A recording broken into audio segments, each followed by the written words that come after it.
आता कोकण भवनला जाण्यासाठी रवाना झालेले. ही सगळी दृश्य आपण पाहतोय. सगळे नगरसेवक जे आहेत ते आता रवाना होत आहेत. काही नगरसेवक थेट पोहोचणार आहेत. आपल्यासोबत कृष्णा घाडीगावकर ताई आहेत, आपण त्यांच्याशी बोलणार आहोत. ताई, सगळे नगरसेवक आता कोकण भवनला रवाना होतात, काय भावना आहेत?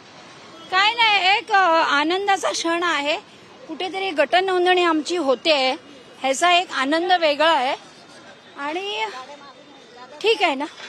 महापौर पदाची जी निवड आहे ती सुद्धा यानंतर होईल. आता अगदी ही प्रक्रिया सुद्धा लवकरात लवकर. आमचे जे नेते आहेत, आमचे सन्माननीय उपमुख्यमंत्री एकनाथजी शिंदे साहेब, ते सांगतील तेव्हाच होणार ना. नेते ही सगळी दृश्य आपण या ठिकाणची पाहतोय. जे नगरसेवक आहेत त्यांच्यासाठी आता बसेस या ठिकाणी अवेलेबल करण्यात आलेले आहेत आणि हे सगळे नगरसेवक आता कोकण भवनसाठी रवाना होताना आपल्याला पाहायला मिळतात. शिवसेनेचे हे सगळे नगरसेवक आहेत. शिवसेना आणि भाजपचे जे नगरसेवक आहेत ते एकत्रित या ठिकाणी जात आहेत आणि जय भवानी जय शिवाजीचा जो नारा आहे तो सुद्धा या ठिकाणी दिला जातोय.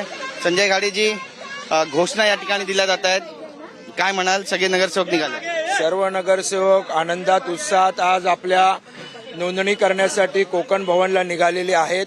नुकतंच आमच्या शिवसेना या पक्षाच्या गटनेतेपदी श्री अमय घोले यांची निवड सर्वानुमते करण्यात आलेली आहे आणि प्रचंड अशा घोषणा देत सर्व नगरसेवक आता या लक्झरी बसमधून आम्ही वाशी येथील कोकण भवनमध्ये जात आहोत. कोकण भवन या ठिकाणी सगळे नगरसेवक आहेत ते आता जायला सुरुवात झालेली आहे आणि या सगळ्या नगरसेवकांना घेऊन ही बस जी आहे ती आता कोकण भवनला जाईल. 12 वाजताची वेळ यांना देण्यात आलेली आहे आणि 12 वाजता शिवसेना आणि भाजपच्या नगरसेवकांची सगळ्यात आधी नोंदणी होईल. यानंतर 3 वाजता राष्ट्रवादीच्या नगरसेवकांची, ज्यांनी शिंदेच्या शिवसेनेला पाठिंबा दिलेला आहे, त्यांची सुद्धा नोंदणी होणार आहे. यानंतर नेमका गट कशा पद्धतीनं स्थापन होणार आहे याबाबत एक वेगळी बैठक घेतली जाईल आणि बैठक घेतल्यानंतर एक गट केला जाणार आहे संपूर्ण महायुतीचा की 2 वेगवेगळे गट केले जाणार आहेत, हे सुद्धा ठरवलं जाणार आहे, अशी माहिती राहुल शेवाळे यांनी दिलेली आहे.